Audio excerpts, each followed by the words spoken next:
death. Death is really the great equalizer for all of us.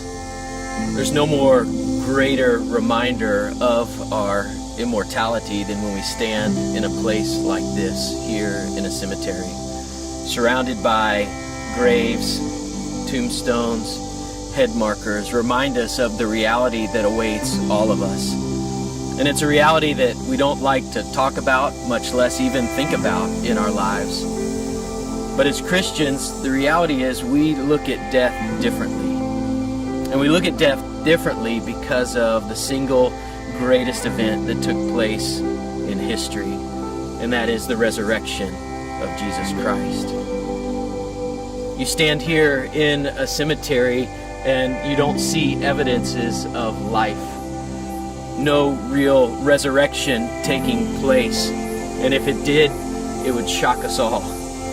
And that's exactly what it must have been like to be in Jesus' day. I can only imagine that moment as the women ran to the tomb that morning to try to find Jesus, to go and to worship, to go and to mourn. And the angel says, "What are you doing here, hanging out among the dead?"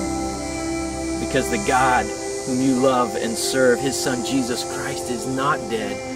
He's alive. He's living. And the reality of the fact that Jesus lives changes everything. Changes everything, not just historically, but it changes everything for how we live our lives here in the present. And the only real indicator we have of a person's life is represented by a dash. A simple, small striking into a tombstone to tell us everything about that person's life.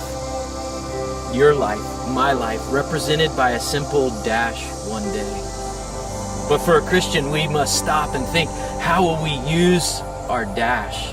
How does the resurrection of Jesus Christ affect the way that we live our life between our birth and our death? We know as believers that this world is not our home. We're just passing through. In fact, the Bible in the book of James tells us that our lives are like a mist, like a vapor. We're here today and gone tomorrow. So what is our some 70, 80, 90 years if God is gracious to us in the scope of eternity?